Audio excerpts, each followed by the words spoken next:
할렐루야. 아멘. 주님의 평안으로 평안하시기 바랍니다. 아멘. 여러분, 우리가 평안해서 평안한 것이 아니에요. 평안하지 못하는데, 절대로 평안할 수 없는 상황인데 평안한 것이 믿음입니다. 그것을 우리가 신앙이라고 합니다. 그런 믿음의 자리에 서시기를 바랍니다. 아멘. 어저께 우리가 그런 얘기 있어요. 하나님이 최초로 주례를 주셔서 최초의 결혼식이 에덴에 있었어요.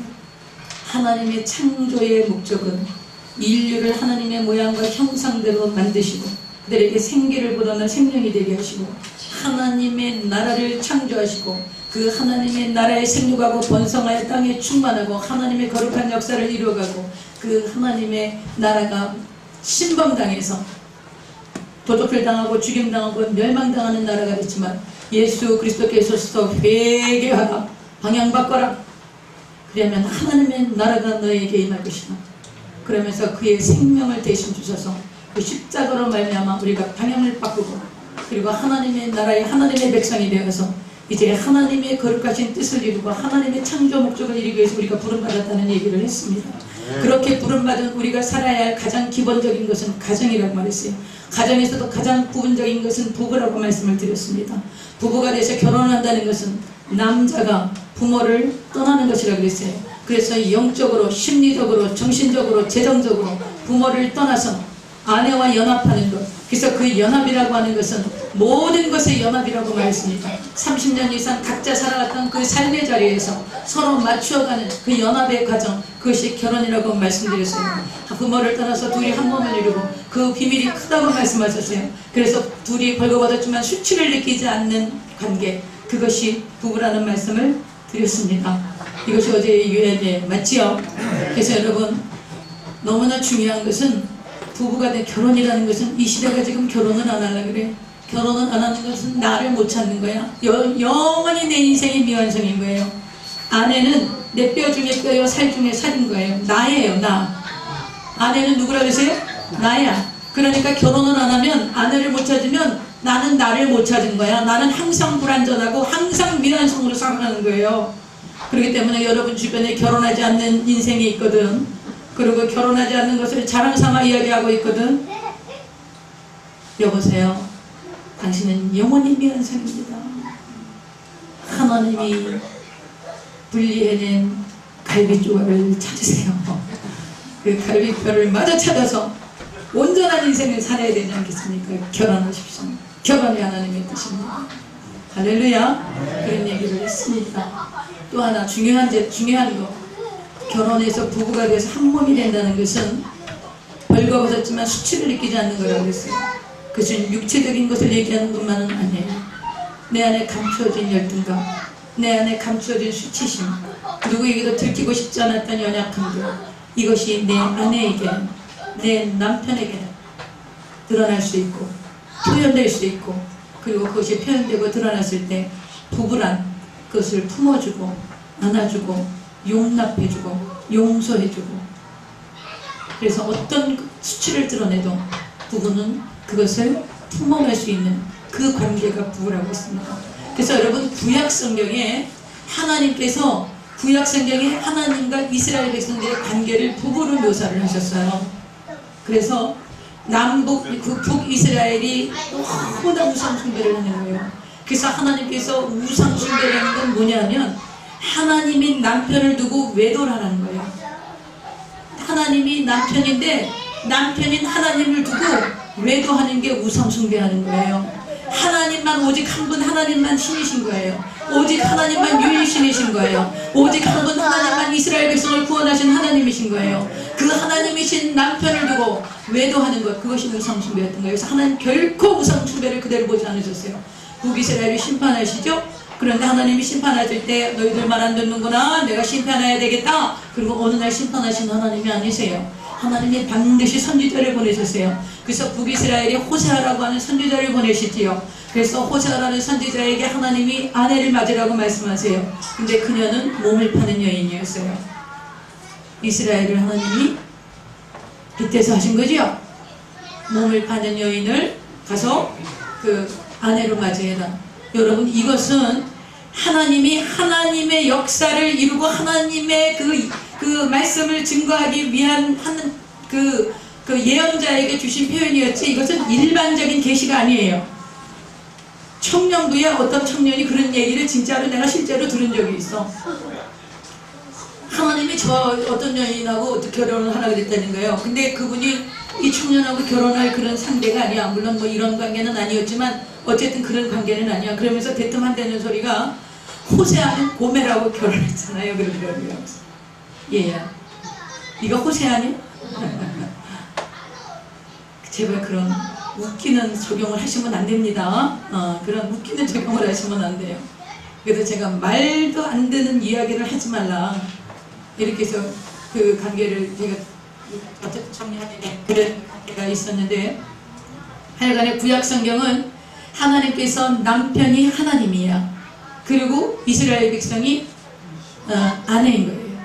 그래서 결혼한 거예요. 어디서? 출애굽기 19장에서 결혼한 거야. 언약식 시내산에 와서 하나님이 결혼한 거예요. 언약식을 한 거예요. 이제는 이스라엘 백성을 선민으로 택하셨다고 하는 그 결론을 19장에서 내리셨던 거예요. 그렇게 해서 하나님이 이스라엘 백성하고 정말 사랑하고 이스라엘 백성을 돌보고, 낮에는 해가 삼지 못하고 밤에는 달이 못 터져도 구름기둥 불기둥으로 이스라엘 백성들을 인도하시고 가나안 땅으로 진입시켜 주시고, 가나안 땅에 들어가서 모든 것을 생육하고 번성하고 땅에 충만하는 모든 것을 완벽하게 하셨어요. 근데 가나안 땅에 들어가서 어떻게 했어요? 가나안 땅에 들어가서 가나안 신을 섬기는 거예요. 하나님 가만히 보니까 우리가 먹고 사는 문제가 중요한데 가나안 사람들 농사 짓고 정착하는 거 보니까 바알신과 아세라 신을 섬기니까 우리가 바알과 아세라 신도 섬기고 우리 조상의 신인 하나님도 섬기겠습니다. 이러면서 혼합 종교가 들어왔던 거예요. 그래서 결국 하나님은 내 앞에 다른 신을 두지 말라 그랬어. 여러분, 이것은 내 얼굴과 네 얼굴 사이에 다른 것이 있으면 안 돼. 나는 그 꼴 보지 못해. 그 꼴 볼 수 없어. 결코 나 외에 다른 신을 두지 말아라. 내 얼굴과 네 얼굴 사이에 결코 다른 신이 있어서는 안 돼. 다른 어떤 것도 있으면 안 돼. 그 신이라는 거는 어떤 일정한 신일 수도 있어. 자녀일 수도 있어. 내 권력일 수도 있어. 내 명예일 수도 있어. 내 돈일 수도 있어. 그리고 나 자신일 수도 있어요. 나하고 하나님 사이를 가로막고 있는 것이 우리가 어떤 우상인데, 그 우상이 내 자신일 수도 있다니까. 여러분, 우리가 죄를 짓는 이유가 뭔지 아세요? 죄의 근본을 한번 찾아 들어가봐. 내가 왜 죄를 지을까? 내가 왜 죄를 사랑할까? 여러분, 죄 짓는 게 기분 나쁘고 더럽고 불쾌하면 죄 짓는 줄 알아요? 그렇지 않아요. 근데 우리가 왜 죄를 지을까요? 그 근원을 찾아가면 자기를 사랑하는 거예요. 나를 즐겁게 하고 싶은 거야. 나를 유익하게 하고 싶은 거야. 내 소원을 만족해 하고 싶은 거예요. 내 스스로. 그것이 죄의 동기인 거예요. 누가 우상이에요? 내가 우상인 거예요. 하나님과 나 사이에 누가 있는 거예요? 내 자아가 있는 거예요. 내 자신이 있는 거예요. 여러분, 하나님과 나 사이에 아무것도 있기를 원하지 않는 것, 그것이 일계명이야. 그리고 그 일계명을 침범하는 그 순간 나머지 모든 계명이 무너진다고 말씀을 드렸어요. 그래서 하나님께서는 이스라엘 백성들이 우상 숭배하는 것 절대로 용납할 수 없었던 거예요. 왜 하나님은 그렇게 우상 숭배를 싫어하셨을까? 여러분, 내가 사랑하는 이 내 아내가 딴 남자하고 막 놀아나는 거 생각해봐. 가만히 있을 남자가 있어요, 없어요? 절대 없어요. 남자들이 질투심이 더 강해요. 남자들이 하나님의 모양과 형상대로 지음받은 거야. 여자는 남자를 통해서 지음받은 거야. 그래서 남자들이 얼마나 질투가 심하면 그 질투가 누구에게 온 거예요? 하나님께로부터 온 거야. 남자들이 질투나면 무섭습니다. 하나님의 나는 질투하는 야훼라고 그러셨어요. 그래서 절대로 우상 숭배하는 하나님 그걸 못 봐요. 이스라엘 백성들이 심판하시죠. 심판하시기 전에 호세아를 보내서 몸을 파는 고멜이라는 여인을 만나게 하세요. 그 여인을 만나서 그 여인을 아내로 삼아요. 근데 이 여자가 아이를 낳고선 또 나가서 어떤 나쁜 남자와 동거를 하고 있는 거야. 근데 하나님 뭐라 그러는 줄 아세요? 가서 돈 들고 가서 그 여자 찾아와라. 그래갖고 저 농협은행 가서 대출 받고 시티뱅크에 가서 현금 찾고, 그래갖고 그 집 나가서 자식을 놓고 집 나간 그 자기 아내를 찾아서 그 돈을 주고선 그 여자를 다시 찾아와요. 하나님이 왜 이 이야기를 성경에 실어 놓으셨을까요? 하나님이 범죄한 이스라엘 백성을 끝까지 이혼하지 않으려고 바람핀 우상 숭배하는 이 이스라엘 백성을 끝까지 다시 회복시키시려고 호세아를 통해서 말씀하신 거예요. 그런데 말 들었어요, 안 들었어요? 말 들었어요, 안 들었어요? 여러분 같은 말 들을 것 같아요, 안 들을 것 같아요? 들을 것 같으죠? 거짓말하지만 여러분도 말 안 들어요. 이스라엘 백성들이 말 안 들었어요. 그래서 하나님 어떻게 해요? 심판해요. 이혼장에 도장 찍은 거예요. 심판하시는 거예요. 그래서 부부관계가 끝이 나요. 하나님의 피눈물이 예루살렘 성에 흘러내려서 예루살렘 성을 바벨론의 느부갓네살 왕이 공략해서 예루살렘 성이 무너질 때요. 예루살렘의 모든 것이 초토화되는 거예요. 골목마다 시체가 쌓여 있고요. 시체 썩은 물이 예루살렘 골목으로 흘러내렸지만 아무도 그를 치울 사람이 없었어요. 예루살렘에 남은 사람들은 장애아들, 노인들, 아무 힘이 없는 연약한 사람들만 남아있었고요. 모든 능력 있는 사람들, 모든 똑똑한 사람들은 전부 바벨론에 다 포로로 끌려간 거예요. 거기에 하나님의 눈물이 예루살렘의 피로 흐르고 있었다는 것을 우리가 볼 수 있어요. 하나님이 당신을 떠난 배반한 이스라엘, 그래서 하나님 대신에 이 우상을 섬기고 그리고 가늠한 이 이스라엘을 향해서 하나님의 공의로우심이 심판하실 수밖에 없었지만 그 심판은 하나님의 또 다른 사랑이었다는 것을 우리가 깨달을 수 있는 것입니다. 그리고 나서 이스라엘 백성들이 돌아오게 되고 하나님께서 400년 동안 침묵하시지만 400년 동안 예수님이 오실 길을 마련해요. 그래서 로마를 택하셔서 중동의 패권을 잡게 하시고 로마의 팍스 로마나 시대가 오면서 예수님이 탄생하시고 예수님이 복음을 온 세계에 전할 수 있는 길을 여시게 되는 것이 신약입니다. 신약 시대에 와서 하나님께서는 당신과 하나님과 하나님의 백성 사이를 어떻게 얘기하느냐? 아버지와 아들로 설명을 하세요. 이제 부부관계 갖고 설명이 안 되는 거예요. 부부관계 갖고 가늠하고 이혼장 꽂았기 때문에 부부관계 갖고 너희가 내 자녀, 나랑 관계를 맺을 수가 없구나. 이제는 내가 너희의 아버지야. 내가 너희를 낳은 거야. 그래서 예수님이 직접 신약시대에 와서 뭐라고 말씀하시는가 하면 아버지와 아들의 이야기로, 그래서 탕자와 그 아버지의 이야기로 자녀의 이야기를 시작하십니다. 여러분, 오늘 우리가 우리의 자녀를 어떻게 대할 것인가, 우리에게 주신 자녀는 과연 이 자녀들이 누구인가, 이것을 깨닫기 전에 여러분은 여러분의 아버지이신 하나님께서 여러분을 어떻게 용납하시고 사랑하시고 돌보시고 기다리시고 오래 참으셨는지 그것을 먼저 아셔야 해요. 그 사랑이 먼저 깨달아져야 돼요. 그 사랑이 먼저 경험되어져야 돼요. 나를 구원하신 하나님은 어떤 아버지신가, 이분은 도대체 나한테 왜 이러시나, 그것이 여러분에게 깨달아져야 돼요. 그것을 깨달아야지만 여러분이 여러분 자녀에게 그 사랑을 흘려보낼 수가 있습니다.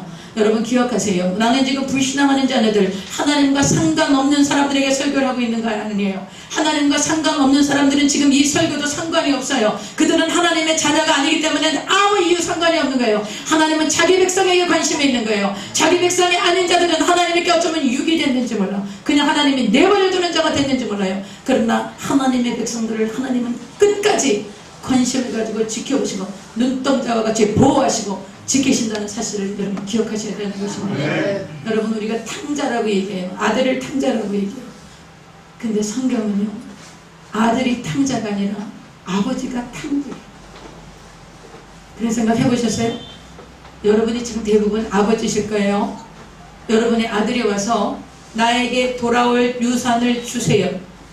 지금 유산을 달라 그러면 그 당시 예수님 성경 당시에 아버지에게 와서 유산 주세요 하는 건 아버지 이제 돌아가세요. 나는 이제 아버지하고 끝이에요. 나는 아버지 호적에서 나 패가지고 나갈 거예요. 그리고 결별 선언하고 나가는 거예요. 여러분 같으면 어떠시겠어요? 이 버르장머리 없는 이 불효 막심한 녀석 나가려면 그냥 나가라. 어떻게 반응하시겠어요? 하나님께서요, 아버지께서요, 예수님이 설명하신 아버지께서 그 아들의 분깃을 내어주세요. 타락한 아버지야. 이해할 수 없는 아버지. 그것을 내어주고 그리고 그 아들을 내보내요. 여러분, 그 아버지의 내보내는 그 재산을 분깃을 주어서 내보내는 아버지의 마음에 아버지의 그 눈물이 성경 곳곳에 흐르고 있다고. 왜 그런지 알아요? 그 아들이 돌아올 때요, 먼 발치에서 점처럼 점점 확대되는 한 형체가 있었어요. 일반 사람은 알아볼 수 없어요. 너무나 달라진 모습 때문에, 너무나 형편없이 변화된 모습 때문에 알아볼 수 없었지만 아버지는 금방 알아봅니다. 왜 그래요? 밤마다 기다린 거예요. 이제나 저제나 돌아올 거예요. 돌아올 거니까 문 열어놓고 조금 더 지치지 않고 그 아들을 기다리며 신뢰했던 그 아버지의 끓는 마음이, 애타는 마음이, 속타는 심정이 성경 그대로 나타내는 거예요. 왜 그래요? 먼 발치에서 자기 아들인 것을 보고 신발도 신지 않은 채 뛰어나가서 그 아들의 목을 끄다 과거를 묻지 않습니다. 여러분, 주님은 우리의 과거를 묻지 않아요. 어디에서 못했냐고 묻지 않아요. 이제 내 아들이 돌아왔으니 내가 기뻐하는 것이 마땅치 아니하냐? 송아지를 잡아서 잔치를 벌고 그 아버지를 결별하고 나가서 아버지와 분리되었던 그 아들을 향해서 너는 내 아들이야. 다시 반지를 끼워요. 여러분이 배너 같은 영화를 보면 배너가 그 로마 장군의 아들이 되는 장면이 나오죠. 거기에 보면은 반지를 끼워주죠. 자기 가문의 편지를 하면서 그 아들이 되었다는 그 당시 그 예수님 당시의 사회 문화였던 거예요.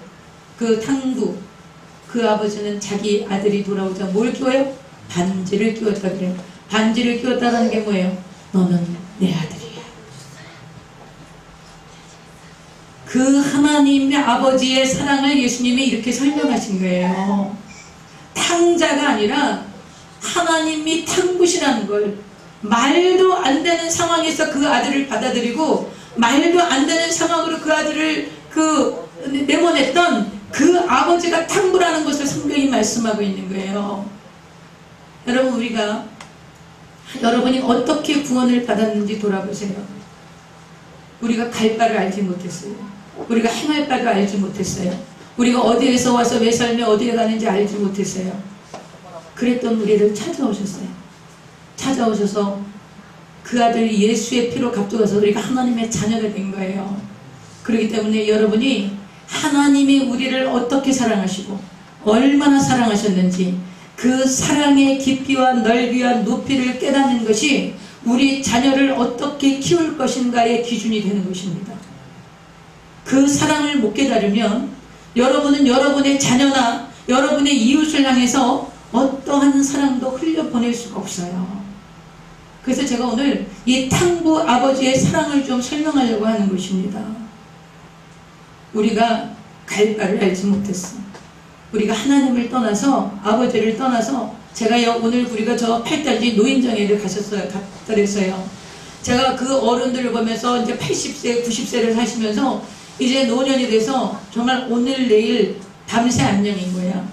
그런데 이분들이 복음을 듣지 못하고 구원받지 못하고 오늘 밤에라도 어떻게 된다 그러면 얼마나 기가 막힌 일이에요. 더더욱이 가슴 아픈 건 우리의 70대, 80대, 90대는 좋은 시대를 살지 않았어요. 우리나라가 어렵고 힘든 시대를 살아오신 분들이라 억울함이 많아. 특히 여성들은 더하지요. 그런데 그렇게 험한 세월, 어두운 인생, 어두운 세월을 살아오면서 너무나 마음고생하고 몸고생하고 살았는데 이제 자녀들이 장성해서 좀 잘 모시면 좋겠지만 별로 그런 가정이 많지 않아요. 그냥 어머니 용돈이나 좀 드리면 되는 것으로 생각하지 정말 어머니의 마음을 흡족하게 해드리는 그런 섬김이 우리 가운데 있잖아요. 또 여러분 살기가 얼마나 바빠요. 결혼하고 자식 낳고 내 자식 먹여 살리고 힘드느라고 육신의 부모를 섬긴다는 것은 그렇게 쉽지 않습니다. 그 노인정에 가서 그 노인들이 힘없이 앉아있는 거, 앉아서 고스톱 치시고 당신들끼리 자식 자랑 얘기를 하는 걸 들으면은요 그렇게 서글플 수가 없어요. 자식들 막 자랑합니다. 근데 그 자식들 자랑 속에 너무 공허가 있고요, 너무 외로움이 느껴지는 거예요. 너무 힘든 그 과거들이 느껴지고요, 너무 애통함이 느껴지는 거예요. 그리고 언젠가는 나도 저 자리에 있을 수 있다. 아마 우리의 노후에는, 저는 그래도 좀 덜해, 여러분들의 노후에는 지금의 노인들보다 더 외로울 수도 있어요. 우리가 그런 삶을 살고 있는 거예요. 근데 그런 우리를 향해서 주님이 찾아오셨죠. 찾아오셔서 우리가 하나님을 떠나서 죄와 저주와 사망으로 영원한 지옥불에, 영원한 불지옥에 마귀와 함께 불과 영으로 타는 곳으로 던져져야 하는 우리의 절대 젊은 절대 사망의 존재인 우리를 향해서 예수님이 그 모든 죄와 저주와 사망을 담당하시고 십자가에 죽으시고 다 이루어 놓으시고 조금 더 부족하니 없게 우리를 향해서 구원을 이루어 놓으신 것입니다. 우리가 하나님 앞에 나아갔을 때 하나님은 우리를 하나님의 자녀로 그렇게 축복하셨던 거예요. 예수 그 이름을 믿는 자에게 하나님의 자녀가 되는 권세를 주신 거예요. 여러분이 지금 하나님의 자녀로서의 권세가 있는 것입니다. 그 공로는 무엇 때문이에요? 예수 그리스도의 보혈의 공로 때문이라는 것을 잊지 마세요. 우리 집사님 한 분이요, 하나님 나는 목사님 나는 하나님 뜻대로 살고 싶은데 그게 안 돼요. 내가 죄가 너무 많아요. 그러면서 너무 애통해 하시는 거예요. 여러분 그런 애통함이 있었어요? 있으셔야 돼요. 이 죄를 내가 어찌할까? 나 같은 죄인이 어찌할까? 그래서 제가 그런 말씀 드렸어요. 우리가요, 죄가 티끌만큼만 있어도 하나님 나라에 못 들어가. 아셔요? 아이고 내가 뭐 살인죄 지우고 감옥에 있는 사람은 큰 죄를 지었고 나는 그냥 조금 누군 미워하고 뭐 좀 거짓말 좀 해결해서니 어떻게 그 사람하고 나하고 똑같을 수가 있는가? 우리가 그렇게 생각해요. 여러분 죄의 경량을 따지지 않아. 죄는 죄인 거야. 바윗돌이나 바둑알이나 바닷물에 던지면 다 들어가요. 천국에 들어가는 길, 하나님 나라에 들어가는 길은 티끌만한 죄도 용납하지 않으십니다. 왜 그래요? 하나님은 공의로우시고 하나님은 거룩하세요. 하나님의 공의와 하나님의 거룩함은 결코 죄를 인정할 수 없는 거예요. 어떤 죄도 인정할 수 없는 거예요. 어떤 티끌만한 잘못도 있으면 하나님 나라에 못 들어가는 거예요. 그런데 우리 중에 그렇게 살 사람이 누가 있어요? 모든 사람이 죄를 범하였으면 하나님의 영광에 이르지 못하는 거예요. 의인은 없나니 하나도 없는 거예요. 우리가 그런 죄 가운데 떨어져서 영원히 절망 가운데 있는 우리를 향해서 예수 그리스도가 우리의 죄를 씻으셨는데, 우리의 산제물이 돼서 화목제물이 돼서 예수님이 십자가에 몸을 찢고 피를 죽으셨는데, 그 예수의 보배로운 피가 우리를 단 한 번도 죄를 짓지 않은 것처럼 그렇게 의롭게 하셨다는 것을 성경이 말씀하고 있는 것입니다. 그러므로 여러분과 내가 예수 그리스도를 구주로 영접하고 하나님의 자녀가 된 것은 오직 예수의 보혈의 공로가 단 한 번도 죄를 짓지 않은 것으로 여겨주시는 그 보혈의 공로로 우리가 하나님의 자녀가 되고 하나님의 나라에 들어가는 권세를 얻은 것입니다. 여러분, 이것을 믿는 게 예수님을 믿는 거예요. 또 한 번 얘기해요. 교회 다니는 게 예수 믿는 게 아니야. 교회 다니는 게 예수 믿는 게 아니라고. 교회 다니면 천국 가는 게 아니야. 교회 다니면 구원받는 게 아니야. 예수님을 믿어야 되는 거야. 내 죄 때문에 처참하게 십자가에 못 박혀서 온몸에 물과 피를 쏟아서 단 한 번도 죄를 짓지 않은 것을 여겨주시려고 그것이 의롭게 하시는 거예요. 그 십자가 보혈의 공로가 여러분과 나를 하나님의 자녀, 아버지 집으로 초청하신 거예요. 여러분이 그런 사랑을 받고 있는 거예요. 여러분이 뭐예요? 여러분이 주님을 위해서 뭘 한 게 있어요? 여기 와서 이렇게 봉사하는 거? 이것 때문에 여러분이 구원을 받았나요? 봉사는 구원받았기 때문에 하는 거야. 봉사는 이 구원의 감격에 붙들려서 해야 되는 거예요. 나 같은 죄인이 용서함 받았어. 주 앞에 옳다함 얻으면 확실히 믿기는 어린 양 예수의 그 피로 속죄함 얻었기 때문에 그 은혜가 감사했어. 이 작은 교회에 이 할머니 목사가 목회하는 이 교회에 와서 여러분이 지금 봉사하는 것인 줄로 믿습니다. 봉사는 그렇게 하는 거예요. 하나님의 은혜에 붙들려서 내가 순교의 자리, 복음을 전할 수만 있다면, 주의 뜻을 따를 수만 있다면 이것이 아니라 내가 알골골짜기는 못 가겠으니까 그게 사명이야. 그게 구원받은 자의 사명인 거예요. 우리가 그런 은혜를 받은 거야. 여러분 그 은혜를 잊으면 안 돼. 여러분이 그 은혜를 잊어버리면 여러분은 여러분의 자녀를 하나님의 자녀를 키울 수 없어요. 우리가 하나님 아버지의 사랑과 은혜를 잊어버리고 그 은혜를 경험하지 못했는데 내가 어떻게 내 자녀에게 하나님 아버지의 사랑을 전할 수가 있겠어요? 그 사랑을 흘려보낼 수가 있겠어요? 여러분 지금 수많은 부모들이 자기 자녀하고 거래를 하고 있어. 아세요? 너 이렇게 해. 그러면 이거 해줄게. 안 그래요? 안 그랬어요? 우리 딸 김수 여러분요, 자녀는 거래 대상이 아니에요. 오늘 우리가 자녀가 어떤 존재인지 한번 생각해 봅시다. 여러분, 우리에게 주신 자녀는 하나님의 자녀라는 사실을 잊지 마세요. 이 생명은, 모든 생명은 하나님께로부터입니다. 이 아이가 스스로 선택하고 결정하기 전까지 이 아이는 하나님의 보호하심 속에 있어요. 이게 어디에 나오냐면 마태복음 18장에 보시면요, 어린아이가 예수님께 오는데 제자들이 막 방해해요. 막 반대해요. 어린아이가 내게 오는 거 방해하지 말아라. 그러면서 뭐라 그러냐면 천사가 있대. 수호 천사라고 얘기 들어보셨어요? 마태복음 18장 10절에 보시면요, 삼가 이 작은 자 중에 하나도 없인 여기지 말라. 너희에게 말하노니 그들의 천사들이 하늘에 계신 내 아버지의 얼굴을 항상 배웠느니라. 여러분, 지금 저 아이들 있죠? 천사가 지금 옆에 다 있어.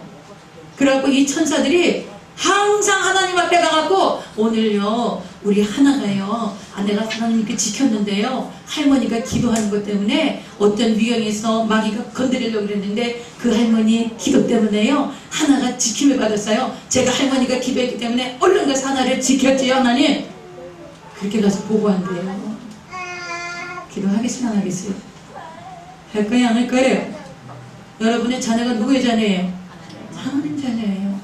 여러분, 우리가 지금 아동학대를 얼마나 봐요? 자기 부모가 아이를 유기하고 살해하고, 여러분 그게 안 들킬 건 줄 알고 한 거야. 완전 범죄를 꿈꾸는 거야. 아이들이 말 못하니까.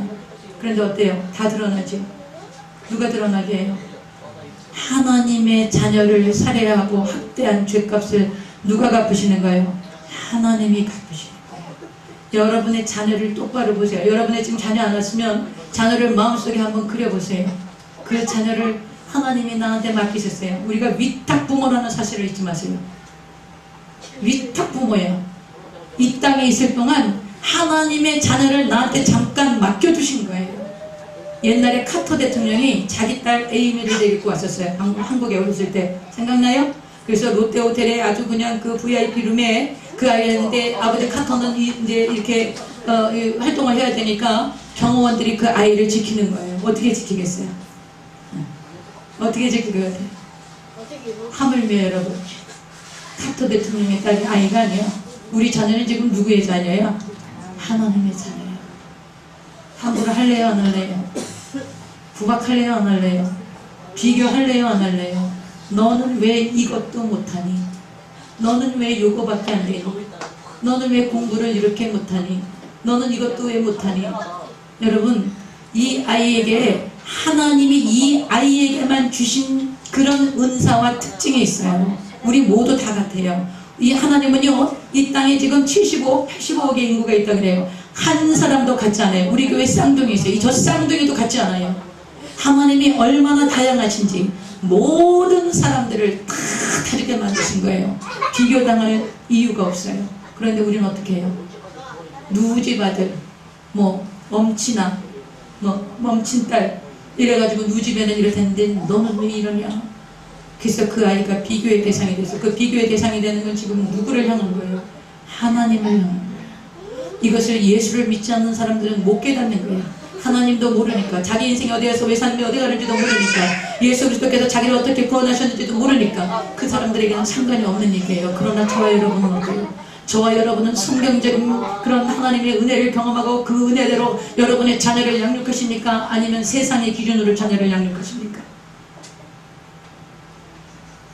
돌아보세요. 그래서 여러분요, 성경이 이렇게 말씀하세요. 자녀는 하나님이 주신 기업이고 태의 열매는 상급이라고 말씀하세요. 젊은 자의 자식은 장사의 수중의 화살 같으니 이것이 그의 화살통에 가득한 자는 복되도다. 그들이 성문에서 그들의 원수와 담판할 때 수치를 당하지 아니하리로다. 여러분, 자녀는 하나님이 주신 기업이야. 여러분, 정주영 씨나 이병철 씨가 삼성이나 현대를 세워놓고서 그 기업을 세워놓고 그 기업을 통해서 뭘 얻기를 원해요? 최대의 이윤을 얻기를 원하죠. 기업을 세우는 것은 목적이 뭐예요? 이윤을 남기는 거예요. 그러면 하나님이 여러분과 나에게 이 자녀를 주신 것은 뭐예요? 우리가 할 수 없는 일, 우리의 자녀들을 통해서 하나님의 30배로 60배로 100배로 놀라운 이윤을 남기신다는 거예요. 여러분과 내가 하나님의 자녀를 맡아서 양육할 때 우리가 기대해야 할 것은 하나님 나는 이거 하나밖에 못해요. 그러나 하나님 내 자녀들을 통해서는 하나님이 온 세계를 하나님의 복음을 들고 나가고 온 세계에 선한 영향력을 미치는 그런 거룩한 풍성한 이윤을 남기는 하나님의 기업으로 세우실 것을 믿습니다. 그것이 우리에게 자녀를 주신 하나님의 목적이에요. 그렇기 때문에 여러분 자녀를 우습게 보면 안 되는 거야. 이 아이가 무슨 일을 할지 모르는 거예요. 그것이 성경이 말씀하는 거예요. 또 뭐라 그래요? 태의 열매는 상급이요. 여러분 우리가 자녀를 거저 키우잖아요. 지금도 쌍둥이 엄마가 쌍둥이를 키우면서 얼마나 힘들겠어.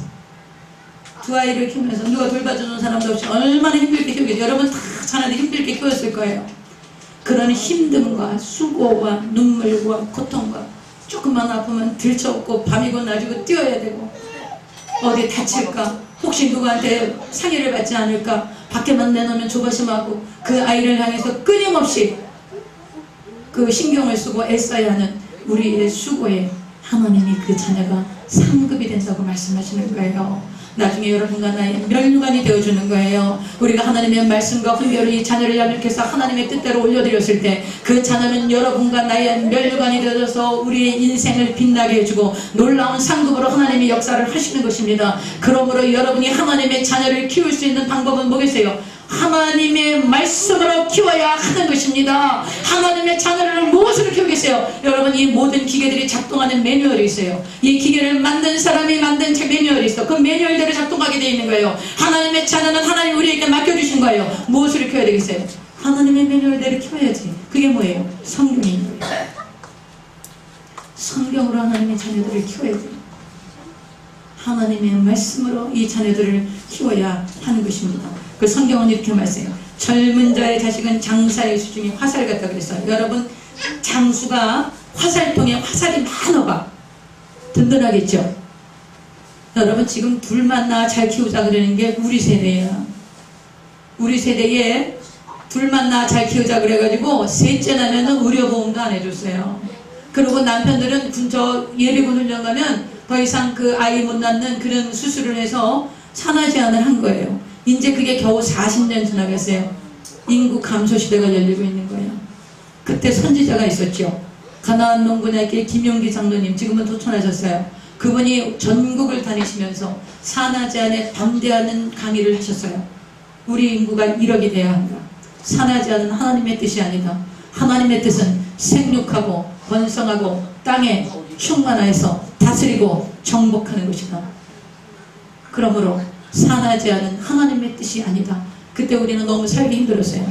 이 나라의 경제가 번영되기를 원했어요. 경제 정책을 세우고 어떻게든지 인구 밀도를 낮추기를 원했어요. 그 정책을 쓰면서 우리가 이 산하 제한을 했는데 결국 이것이 지금 우리에게 독이 되어서 돌아오고 있다는 거예요. 하나님의 말씀이 진리인 것입니다.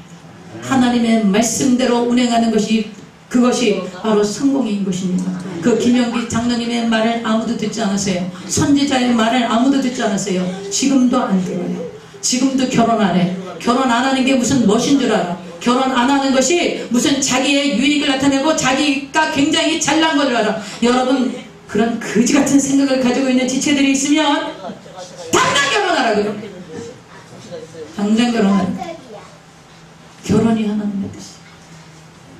생육하고 번성하고 땅에 충만해서 다스리고 정복하는 게 하나님의 뜻이에요. 아기 낳아야 돼. 우리나라는 무슨 인구 절벽 그런 뜻에서 낳는 게 아니에요. 하나님의 뜻이에요. 그래서 젊은 자의 수중에 장사의 수중에 화살이 가득해요. 얼마나 든든해. 여러분 우리 큰딸이 아기가 넷이야. 왜 놀래? 둘을 낳고 셋째를 임신했는데 울며 불며 못 낳겠다는 거예요.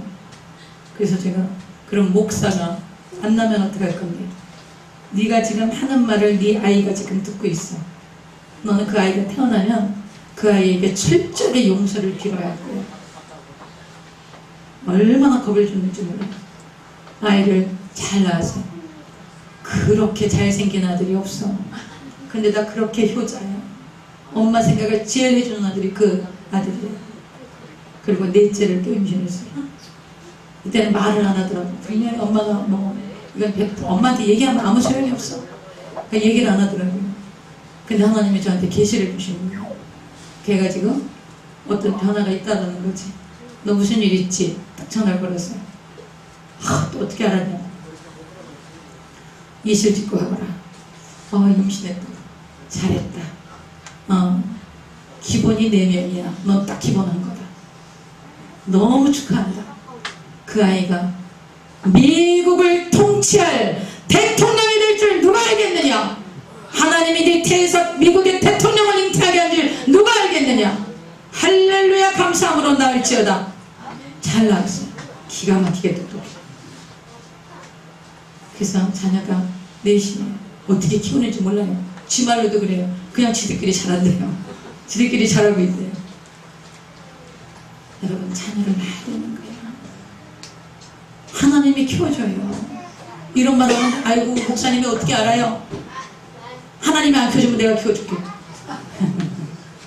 내가 왜 그런 말을 해요? 하나님이 키워줄 거니까. 그래서 여러분 자녀 출산을 위해서 반드시 기도하셔야 돼요. 특별히 예수를 잘 믿는 여러분의 가문에 생육하고 번성하고 땅에 충만해야 되는 거예요. 불신앙하는 가정에서 제가 우리 여기 새벽에 오시는 권사님 한 분이 딸이 경희대 간호학과 교수님이시면 그래요. 근데 저 아기를 낳았는데 너무 힘든 거예요. 이제 아기를 엄마한테 맡겨주려고 이쪽으로 이사를 오겠다는 거예요. 권사님은 너무 힘드셔. 아주 고생을 많이 하셨어요. 못 키워주겠다고 그랬다는 거예요. 그래서 권사님 지금 무슨 말씀을 하시는 거예요? 그럼 걔를 못 키우면 어떡할 건데? 시집으로 보내라는데 그 시집이 예수 믿어요? 안 믿는죠. 절단인데. 그러면 이 아이의 영혼을 그럼 마귀한테 내가서 절단에다 맡기겠다는 게 지금 정신이 있는 거야 없는 거야? 교회 공사 안 해도 돼. 아무것도 하지 마. 애 키워. 그리고 매일 예배 데리고 다니고 매일 찬송 듣게 하고 매일 기도하는 거 보여주고. 그래서 이 교회의 문턱이 이 교회가 우리 집이구나. 그렇게 해서 아주 교회 들어가는 것이 아무렇지도 않게. 그래서 만 7살 때까지는 권사님 송곳해서 기도와 말씀으로 자라도록 무조건 애 키우세요. 그랬더니 교회종이 너무 세게 말해줬고 제가 예쁘게만 안 하고 그러실래요? 이렇게 안 하잖아요. 그렇게 하세요! 이렇게 얘기하잖아요. 그러니까 이분이 아멘 그러고 가셨어요. 그러면서 아이를 맡으셨어요. 맡으니까 딸이 다른 유모 조율돈 어머니 용돈 주니까 교회 11조도 많이 하고 애기 데리고 교회 가니까 처음엔 힘들었지만 나중에 교회만 데려가면 권사님들이 다 가주죠. 그랬더니 이 아이가 교회만 가면 지가 먼저 할렐루야 하고 찬송만 나오면 지가 먼저 손뼉 치고 그리고 막 기도하면 가서 권사님들 머리 꾹꾹 누르면서 안수하고 그렇게 하나님의 자녀가 되어져 가는 거예요. 그래서 여러분요 이 자녀들이 많으면 얼마나 든든해. 오늘 성경이 뭐라고 말씀하세요? 그들의 성문에서 원수하고 당하는 때 수치를 당하죠. 여러분 성문에는 옛날에 이 성문이라는 것은 재판을 하는 장소야. 재판하는 곳에 원수하고 지금 담판해져야 돼. 그런데 이 화살이 가득해질 거 얼마나 든든하겠어요. 여러분 이거 실제로 우리 삶 속에도 나타나요. 자식들이 많은 집은요 자기 엄마가 자기 부모가 뭐라 그러면 자식들이 쫙 나타나요. 뒤에 이렇게. 그러면 일단 기죽죠. 우리 권사님 좋아서 웃으시는 거예요. 아들 다 나타나가지고 우리 엄마 막 이래가면서 그런 거예요. 이것이 성경이 말씀하시는 거예요. 하나님은 생육하고 번성하고 땅에 충만하기를 원하시는 거예요. 지금 이 시대가 아기 낳지 않아. 아기 낳으라고 전하세요. 하나님께 복 주신다고 전하세요. 너의 일생이 얼마나 풍성하고 얼마나 놀라운 상급이 있고 그리고 풍성한 이윤이 남아서 네 인생을 가장 풍요롭게 해줄 거야. 누가? 자녀들이. 더더욱이 여러분같이 예수를 잘 믿는 가정에서 자녀를 많이 낳아야 되는 거예요. 이것이 성경의 가르침이에요. 여러분 나는 어떤 시대를 따라서 트렌드를 따라서 말씀을 전하는 게 아니에요. 나는 성경이 아니면 말씀하고 싶잖아요.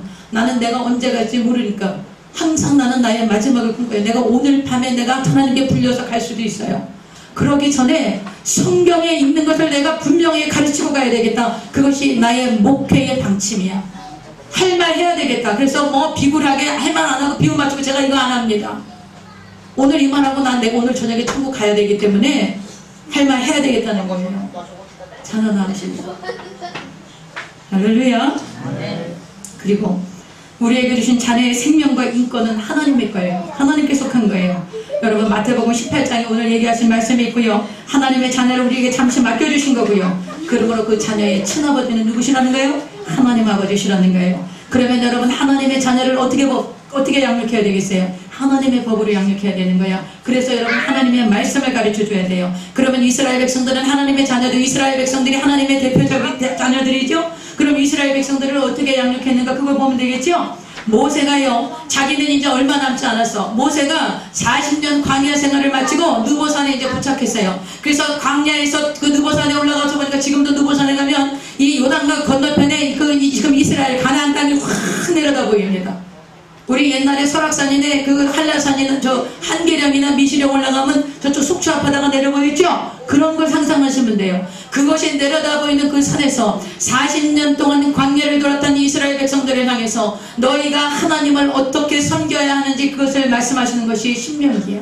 그런데 그 신명기 6장에 뭐라고 하나님이 말씀하시냐? 이스라엘 백성들에게 향해서 모세를 통해서 뭐라고 말씀하시냐? 쉐마 이스라엘 그렇게 말씀하세요. 쉐마는 무슨 뜻이에요?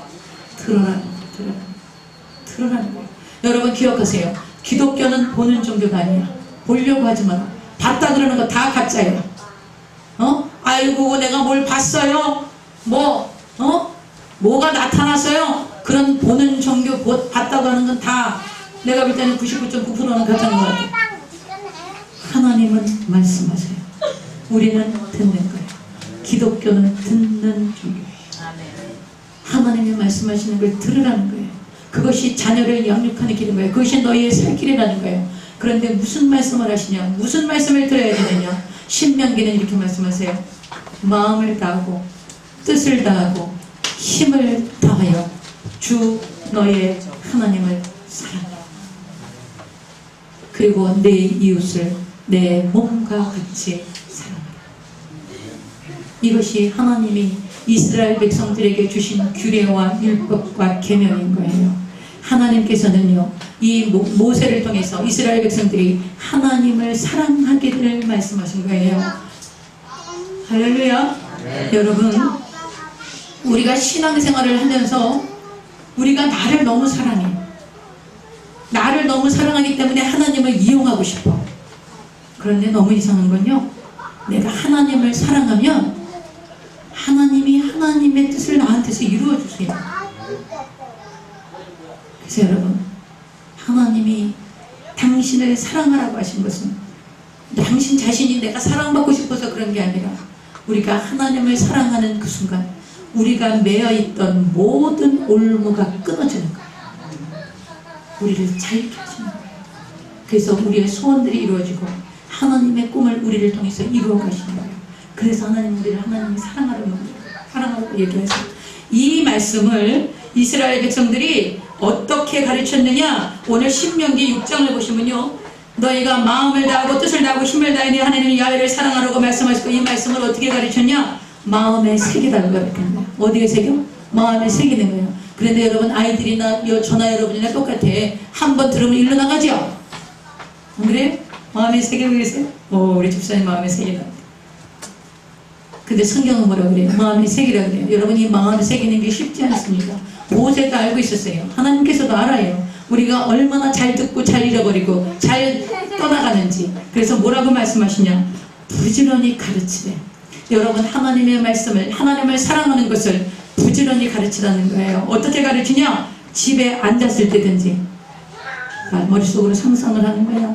집에 앉았을 때 얘야, 마음을 다하고 뜻을 다하고 성품을 다하고 힘을 다해서 하나님을 사랑해야 해. 하나님이 너를 창조하신 거야. 하나님이 너를 사랑하셔. 하나님이 너를 돌보셔. 하나님이 너의 아버지시란다. 하나님을 사랑하거라. 집에 앉았을 때 얘기하라는 거예요. 그 다음에 길을 갈 때 길을 갈 때도 얘기하라는 거야. 길을 갈 때도 얘야, 마음을 다하고 뜻을 다하고 성품을 다하고 힘을 다해서 하나님을 사랑해야 돼. 준서야, 군대 가서 훈련 받을 때 힘들고 어렵거든. 아유, 하나님 사랑합니다. 그렇게 하고 또 언제? 누워있을 때. 누워있을 때도 얘야, 마음을 다하고 뜻을 다하고 성품을 다해서 하나님을 사랑하거라 얘기하라는 거예요. 또 일어날 때 일어날 때도 얘야 우리 하준이 잘 잤니? 마음을 다하고 뜻을 다하고 성품에 대해서 하준 하나님을 사랑하더라 이렇게 하라는 거예요. 그러니 앉았을 때 일어났을 때 걸어갈 때 잠잘 때 누누이 하나님을 사랑하고 가르치는 거예요. 이것이 마음에 새겨지는 거예요. 이게 사는 거야. 애들이 왔다 갔다 하는 거예요. 이게 사람 사는 집인 거예요. 애들이 없잖아요. 청소를 탁 해놨는데 일주일이 가도 먼지가 안 나요. 고독한 거예요. 애들이 오잖아요. 30분도 안 돼서 난장판이 되는 거예요. 몸은 힘들어도요. 이게 사람 사는 거지. 이게 하나님의 은혜지. 제가 그런 생각을 하는 거예요. 괜찮습니다. 그리고 나서 뭐라 그러냐? 그것도 부족해. 이제 손목에다가 매. 가다가 잊어버릴까봐, 하나님을 사랑하라는 거 잊어버릴까봐 여기다 손목에 이걸 경문이라고 그래요. 그래서 마음을 다하고 뜻을 다하고 성품을 다해서 목숨에 대해서 하나님을 사랑하거라 이렇게 하면서 여기다가 이렇게 상자를 만들어가지고도 거기다가 그 히브리 말로 이 말씀을 써갖고 여기다 이렇게 두고 다녀. 손목에다 매는 것뿐만이 아니라 여기 미간에 붙여. 여러분 유대인들 사진 보시면 여기 머리에다 이렇게 상자 이렇게 막 간 거 있을 거예요. 머리에도 붙여요. 그리고 어디에도 하는 줄 아세요? 집 들어가기 전에 집 문 옆에 문패 붙이는데 거기에다가도 주 너의 하나님을 사랑하는 그 말씀을 붙이는 거예요. 여러분 우리가 여러분 자녀들 어떻게 양육하고 계세요? 나도 그렇게 못했어요. 여기 지금 우리 애가 있지만 내가 우리 애기 성경 제대로 못 가르쳤어. 근데 마음에 내가 너무 애통함이 있었던 거예요. 하나님 신앙생활 하는데 성경 못 가르쳤어요. 하나님 어떻게 하면 좋아요? 근데 이제 30대가 후반이 돼가지고 하나님은 내 기도를 들어가지고요. 저 계룡대 갔는데 거기 가서 하나님이 꽉 붙들어가고 둘이 성경 공부를 시키는 거야. 할렐루야. 여러분 하나님의 말씀을 주의하고 묵상하고 공부하고 외우고 암송하고 전하고 가르치고 길에 갈 때든지 앉았을 때든지 잠들 때든지 일어날 때든지 손목에 메고 머리에 이 미간에 붙이고 집 대문 앞에 붙여놓고 그렇게 하나님의 말씀을 가르쳐야 하는 것입니다. 하나님의 말씀이 이 아이들의 가는 길에 빛이 될 거예요. 하나님의 말씀이 이 아이들의 가는 그 발의 등이 될 것입니다. 가는 길이 캄캄하고 어두운데 빛이 없고 등이 없으면 어떻게 이 아이들이 갈 길을 가겠어요? 어떻게 하나님이 이 아이들을 향하신 창조 목적을 이루기 위해서 이 험한 인생을 살아갈 수가 있겠어요? 그러므로 여러분 하나님의 말씀을 가르치는 것이 얼마나 중요한지 몰라요. 그 하나님의 말씀의 핵심이 뭐예요? 하나님을 사랑하는 거예요. 하나님을 사랑하는 거예요. 제가 우리 성도들에게 누누이 말씀을 드리는 거예요. 하나님을 사랑하세요. 하나님을 사랑하세요. 근데 내가 너무 잔소리같이 하니까 우리 성도들이 귓등으로 듣는 것 같아. 그러나 어느 날인가 우리 목사님이 피를 토하듯 이야기한 하나님을 사랑하라는 이 메시지가 이거였구나. 그리고 깨달아지는 날이 있을 것입니다. 하나님을 사랑하세요. 그것을 우리 자녀들에게 말씀하라고 하시는 것입니다. 여러분 이것은 자녀들을 계속 체근하고 애들이요 벌써 우리 저 손주가 이제 10살이야 10살 딱 되니까 두 번 얘기하는 거 싫어해. 자아가 살아난 거야. 할머니 이제 그만 얘기해 이래. 근데 성경은 그렇게 말하고 있잖아요. 초달을 하지 못하는 자는 그 자식을 미워하는 자라고 그랬어요. 초달하는 게 뭐예요? 막 체근하는 거야. 얘야 이거 하면 안 돼. 이거 해야 돼. 너 교회 가야 돼. 주일 성수 지켜야 돼. 11조 드려. 하나님 앞에 말씀 지켜야 돼. 하나님 뜻대로 순종해야 돼. 뭐 세상 나가서 아이들이 세상으로 바깥으로 돌고 자기 멋대로 살고 그러지요. 그러는데 그 등 뒤에다 대고 계속해서 체근하는 거야. 계속해서 초달하는 거예요. 그게 그 자식을 사랑하는 거래요. 성경이 그렇게 말씀하고 있어요. 그리고 성경은 체벌을 얘기합니다. 어떤 그 광고지에 그렇게 장미로라도 아이를 때리지 말라 이렇게 했죠? 되게 멋있게 보이죠? 근데 성경은 아니에요. 채찍은 아이의 미련한 것을 내어 쫓느니라 이렇게 말씀하고 있어요. 아이의 미련한 것을 뭐가 쫓아내요? 채찍에 내어 쫓는데요. 성경은 체벌을 가르칩니다. 그래서 아이가 잘못했을 때 벌이 있다는 것을, 그래서 그 채찍을 맞으면 다시 그것을 반복하지 않는다는 거예요. 우리가 얼마나 비성경적인 가르침을 가지고 지금 이 양육을 하는지 여러분, 성경이 기준입니다. 성경이 기준이에요. 그래서 여러분 미국 유대인들이요 AD 70년에 예루살렘이 멸망하죠. 그리고 1948년 5월 14일 이스라엘이 독립합니다. 그러면 뭐 한 1900년간 되지요. 1900년 동안 이스라엘이 나라가 없어요. 그리고 가는 나라마다 반유대주의로 인해서 모든 나라에서 학대받습니다. 그런데 이 1900년 만에 자기 나라를 찾아요. 자기 나라를 세워요. 그럴 수 있었던 이유가 뭘까요? 모든 민족들이 나라가 없어진답니다. 어떤 나라가 전쟁을 해서 정복하잖아요.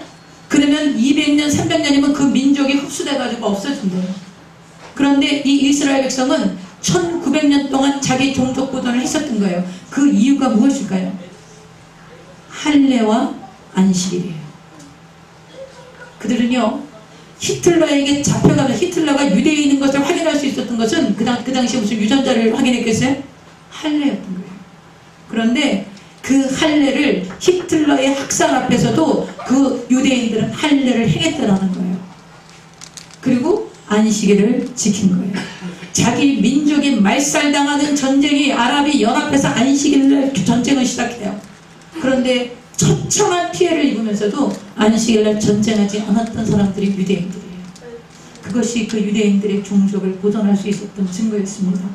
여러분 우리가 신앙을 지키고 우리가 하나님의 자녀임을 지킬 수 있는 것은 하나님을 사랑하도록 우리 자녀들을 양육해야 되는 거예요. 길에 앉았을 때든지 일어날 때든지 밥을 먹을 때든지 잠잘 때든지 끝없이 수없이 반복하고 가르치고 듣든지 아니 듣든지 초달하고 체근하고 그렇게 해야 되는 거예요. 그리고 우리가 천국을 간 다음에 우리가 끊임없이 초달하고 끊임없이 체근하고 끊임없이 전했던 그 말들이 이 아이들의 길을 비춰주는 등불이 될 거예요. 그런데 아유 우리 애가 싫어해서 아유 우리 애들은 그런 거 듣기 싫어해서 말 못하는 권사들을 내가 얼마나 많이 봤는지 몰라. 성경은 뭐라 그래요? 초달을 참아 하지 못하는 자는 그 자식을 미워하느니라. 미워하는 거예요. 미워하는 거예요. 자식을 잘 되라는 게 아니라 자식 미워해서 그거 못하는 거예요. 내 자식을 사랑해서 내 자식이 정말 하나님의 사람으로 쓰임받고 하나님이 내 자녀를 향한 창조 목적이 있어요. 이 아이를 이 땅에 보내셨을 때 이 아이만이 이룰 수 있는 목적이 있다고. 그 하나님의 창조 목적을 이루기 위해서는 하나님의 매뉴얼대로 이 사람이 이 아이가 성장해야 되는데 그 하나님의 매뉴얼대로 성장하는 가장 기본이 무엇이냐? 하나님을 사랑하는 거예요. 그러므로 여러분 그것을 반드시 아이들에게 설명해주고 일으켜줘야 되는 것입니다. 그 다음에 두 번째, 여러분 자녀들을 우리가 책임져야 하는 이유는 자녀는 부모를 선택하지 않았어요. 부모와 조국은 내가 선택한 게 아니에요. 하나님이 나에게 보내신 거예요. 나를 주신 거예요. 여러분이 대한민국 국민이 된 거는 선택이 아니에요. 여러분이 여러분의 부모를 선택했어요? 우리 자녀가 나를 선택했어요? 선택하지 않았어요. 그렇기 때문에 여러분과 나는 하나님은 나를 신뢰하셔서 내 자녀를 나에게 주신 거예요. 그러므로 내 자녀를 내가 끝까지 책임져야 되는 거예요. 내 생명이 다하는 그날까지 이 자녀를 책임져야 하는 그 책임의 끝이 어디냐? 하나님이 이 자녀가 나를 택하지 않았지만 하나님께서 나에게 보내셨기 때문에 이것은 사명이기 때문에 그런 것입니다. 여러분 부모가 된다는 것은 사명자가 되는 거예요. 자녀를 팽개치는 것만큼 그 이 사명을 포기하는 것. 그래서 수많은 자녀들이 유기되고 버려지고 하나님이 그 자녀들을 향하신 거룩한 목적을 이루지 못하는 그런 아픔의 세월을 지나는 자녀들이 얼마나 많아요. 우리 저와 여러분이 하나님의 자녀로 택함받고 구원받은 것은, 그래서 우리가 하나님의 자녀로서 가정을 이루고 자녀를 우리에게 맡기신 것은 이 자녀는 나를 택하지 않았어. 하나님이 나한테 보내신 거예요. 끝까지 사명을 가지고 책임져야 돼요. 여러분 우리가 남들처럼 못 먹일 수 있어요. 남들처럼 좋은 교육 못 보낼 수도 있어요. 남들처럼 훌륭하게 잘 못 키울 수도 있어요. 그러나 아버지가 계시다라는 거, 엄마가 계시다라는 거, 그리고 아버지의 격려와 아버지의 사랑, 어머니의 기도와 어머니의 보살핌, 그것만으로도 우리 아이들은 얼마든지 건강하게 자랍니다. 아버지의 기도 소리를 듣고 어머니의 눈물을 받고 자란 아이가 결코 잘못될 수 없어요. 우리가 그 사명을 감당해야 돼. 부모는 사명이야. 사명을 내버리면 살 가치가 없는 거예요. 우리가 살아야 할 이유가 없는 거예요. 그럼 우리가 살아야 할 이유는 내가 부모로서 이 사명을 끝까지 감당해야 하는 것입니다. 여러분, 학대와 유기는 명확한 불법이고 그것은 심판이 따른다는 사실을 잊지 마세요. 자녀를 내버려 두는 거, 아이고 우리 애가 말해도 안 알아듣네, 못 알아듣네, 말해도 안 들어요. 유기하는 거야. 안 들어도 얘기하세요. 그리고 기도하세요. 여러분, 아이들이 성장하면서 안 듣습니다. 사춘기에 접어들면서 자기 멋대로 하려고 합니다. 질풍노도의 시대를 지나갑니다. 여러분, 이런 그 발달 과정, 인간이 겪는 이 발달 과정을 겪어가면서 아이들이 건강하게 성장할 수 있는 것은 어머니의 기도예요. 아버지의 올바른 신앙이에요. 수많은 장로님의 자녀들, 권사님의 자녀들이 교회를 떠나요. 왜 그래요? 아버지의 신앙의 회의를 느끼는 거예요. 어머니의 삶의 회의를 느끼는 거예요. 사랑하신 여러분, 여러분은, 우리 자녀들은 또 얘기해요. 가르친 대로 살잖아요. 어떻게 살아요? 어떻게 살아요? 본대로 살아요. 본을 보이셔야 돼요. 제가 우리 지체들에게 미안해요. 또 우리 자녀가 여기 와서 내가 미안해, 용서를 구해요. 나는 본을 보이지 못했어요. 우리 세대는 많이 본을 보이지 못했어요. 왜냐하면 이런 거 못 깨달았기 때문이에요. 하나님 안에서 이 하나님이 주신 자녀라는 걸 못 깨달았어요. 하나님의 말씀대로 양육해야 된다는 걸 우리는 못 깨달았어요. 그래서 우리가 여러분을 그렇게 키우지 못했어요. 그래서 지금 우리가 그것 때문에 얼마나 애통하고 아파하는지 몰라요. 그러나 여러분 세대, 지금 우리 3040 세대, 아직 아이가 어린 나이에 있고 여러분이 구원받아서 하나님의 자녀가 된 여러분의 세대에 이 말씀을 통해서 여러분의 자녀를 하나님의 사람으로, 하나님의 자녀로 맡겨주셨으니까 말씀과 훈계로 바르게 양육하셔서 하나님의 사람으로 세우시는 그런 은혜가 있도록 이 말씀을 전하는 거예요. 나는 오늘 이 설교하고 나는 갈지도 몰라. 그건 나 장담 못해. 제가 이 설교를 할 때마다 항상 마지막 기도가 뭔지 아세요? 하나님, 나 이 설교 오늘 마지막하고 천국 가요. 무슨 설교 할까요? 그거예요. 제가 여기다 이렇게 써놓은 거예요. 오늘 설교가 마지막 설교라면 무슨 설교를 할 것인가. 그러다 보니까 십자가 복음만 설교하게 되는 거예요. 그러다 보니까 하나님의 뜻대로 살려고 목이 터지게 외치는 거예요. 여러분의 자녀들은 하나님의 말씀과 훈계로 양육하셔야 되는 것입니다. 여러분요, 자녀들은 이제 떠나갈 거예요. 여러분을 두고 떠나가야 될 거예요. 그때 담대하게 떠나보내셔야 돼요. 떠나보내실 때 준비시켜야 돼요. 이 아이가 독립해야 돼. 하나님이 주신 삶을 살아가야 돼. 스스로 설 수 있어야 돼. 그때까지 여러분이 잘 양육하고 격려하고 세워주고 그 신앙의 뿌리는 하나님을 사랑하는 거예요. 하나님의 말씀이 내 길에 비친 거야. 그 말씀을 마음에 품고 그래요. 그래서 늘 말씀을, 이 어린 시절에요, 성경을 암송시키세요. 나는 이 주일학교를 꿈꾸면서, 우리 여기 주일학교를 제가 늘 기도를 해요. 꿈꾸면서 막 율동하고, 여름 성경할 때 성경은 하나도 안 가르치고 애들 맨날 데리고 놀고 율동하고 뭐 물놀이 가고 수영장 가고 그래. 여름 성경할 때면 성경을 가르쳐야 될 거 아니야. 그래가지고요, 제가 꿈꾸는 여름 성경학교가 있어요. 주일학교가 있어요. 애들 모아놓고 성경을 가르치는 거야. 내가 할머니가 얼마나 유익한지 몰라요, 여러분. 그래서 제가 지금 어떤 그 컨텐츠를 생각하고 있는 게 있는데, 할머니가 들려주는 성경 이야기. 그래갖고 이거를 스토리텔링을 하는 거예요.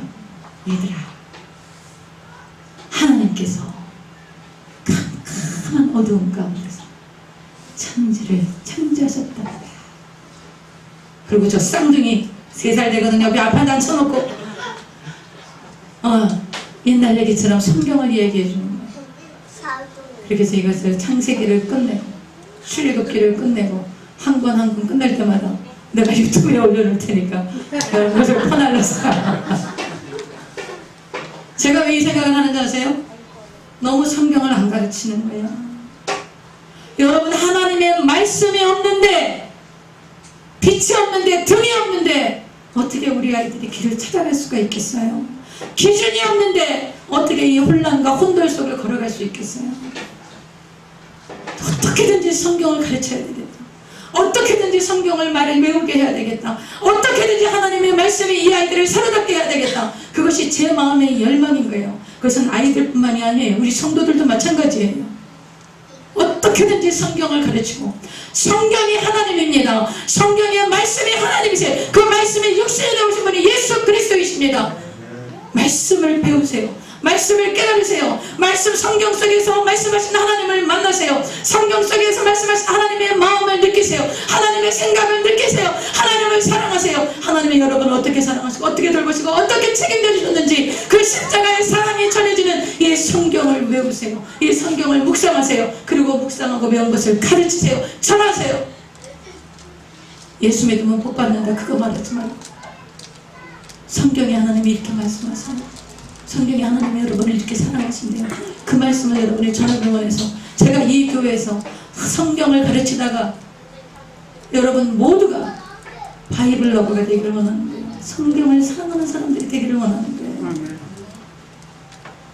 성경을 가르치셔야 돼요. 하나님, 그래서 제가 주일학교에 성경 가르치는 주일학교, 그래서 여기 오면 매일 성경을 가르치는 거야. 이게 4년 걸리는데 창세기부터 계시록까지 가르치는 거는 4년 매주 하는 게. 그래서 매주 성경을 가르치고, 그리고 아이들을 전부 통성기도를 시키고, 그리고 제일 중요한 건 우리가 죄인이라는 것을 깨닫게 해주는 거예요. 우리는 모두 다 죄인이에요. 여러분, 죄인이 아닌 사람은 구원도 필요 없어. 성령이 임하시는 것은 내가 죄인이라는 것을 깨닫게 하시는 거예요. 성령은 빛으로 임하세요. 빛이 임하시면 이 어두움이 다 드러나는 거예요. 그러므로 여러분, 내가 죄인임을 깨달아 이 죄 때문에 견딜 수 없고 이 죄사함이 오직 하나님의 아들 예수 그리스도로 말미암아 올 수 있다는 것을 깨닫는 사람, 이것이 성령 받은 증거예요. 그리고 그것을 깨달은 이후에 이제는 내가 내 힘으로 살지 않아요. 예수님이 나 때문에 죽으셔서 내 죄를 용서하셨으니 이제는 나를 위해서 죽으신 예수님을 위해서 살아요. 그래서 성화의 길을 가며 성령을 따라 살아가는 삶, 이것이 크리스천의 삶이야. 이것이 비록 철로 역정이라 할지라도 이 길을 우리가 지금 가고 있는 거예요. 좁은 문, 좁은 길을 가고 있는 거예요. 세상을 거스려서 가는 것, 이것은 구원받은 자가 가야 하는 길이지 구원 안 받은 자는 상관이 없는 거예요.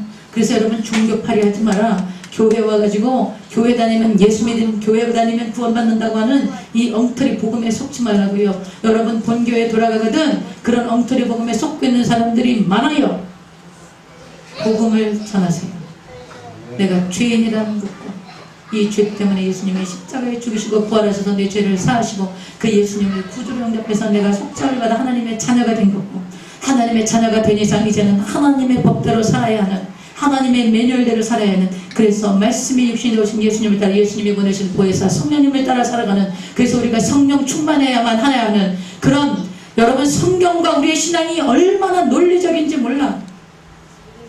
이 논리를 여러분이 터득하시고 이것을 증거하시는 거죠. 여러분이 우리 교회에 오신 것은 지금까지도 너무나 잘하셨지만 어쩌면 하나님께서 여러분에게 이것을 증거하셔서 다시 한번 교회의 부흥과 기도의 바람이 불어오도록 여러분을 지도자로 세우시기를 원하시는 하나님의 뜻인지도 모르겠습니다. 말씀을 믿습니다. 여러분, 우리의 자녀는 지금 어떻습니까? 여러분, 내가 우리 부모로부터 난 그런 사랑 못 받아갖고요, 내가 우리 자녀 그렇게 사랑 못해요, 그렇게 얘기하는 사람들 제가 봤어요. 여러분, 그렇지 않아요. 여러분과 내가 하나님의 사랑을 받고 있어요. 믿으시기 바랍니다. 예수님이 여러분과 나를 십자가에 죽으시고 처참하게 몸에 지켜서 피 흘리시고 죽으심으로 여러분과 나를 하나님의 자녀가 되었고요, 우리가 받은 하나님의 사랑의 깊이와 넓이와 높이는 성령의 인도하심이 아니면 못 깨달아요. 성령이 임하시는 게 뭐냐? 하나님의 사랑이 깨달아지는 거예요. 나 같은 죄인이 무엇이기에 나를 위하여 죽으셨단 말인가? 내가 어떻게 죄사함을 받을 수 있단 말인가? 그리고 내가 어떻게 천국 소망을 가질 수 있단 말인가? 그리고 내가 이 땅에 살아가는 동안 어떻게 주의 뜻을 이루어갈까? 어떻게 주님을 기쁘시게 할까? 내가 어떤 삶으로 하나님을 영화롭게 할까? 내게 주신 사명은 무엇인가? 그래서 사명을 따라 살아가는, 그래서 하나님이 여러분과 나를 향하신 창조 목적을 이루어드리는 가장 고귀하고 복되고 축복된 삶을 사는 것이 오늘 여러분과 나에게 주신 하나님의 메시지신 것입니다. 여러분, 하나님의 사랑으로 여러분의 자녀를 양육하시고, 부모는 사명자라는 것을 잊지 마세요. 여러분, 우리 하나님 아버지의 사랑만으로 충분합니다. 여러분은 그 사랑을 받고 있는 거예요. 그리고 그 사랑 받은 사람은 그 사랑을 알아요. 그 사랑받은 사람만 그 사랑을 하는 거예요. 그래서 여러분, 우리의 자녀들을 향하신 하나님의 창조 목적을 이루어드리는 마음의 소원을 가지시고 내가 사명자의 힘을 명심하시고 우리에게 상급이 있고 기업에 놀라운 이윤이 있고 그래서 우리의 영광, 우리의 삶에 영광을 줄 것이고 우리를 복되게 할 것이고 우리가 성문에서 원수와 담판할 때에 우리에게 승리를 주시고 놀라운 축복을 약속하신 그것이 우리에게 맡겨주신 자녀들을 통해서 오는 것입니다. 아멘. 이 사명을 충성되이 감당하십시다. 아멘. 할렐루야. 기도하겠습니다.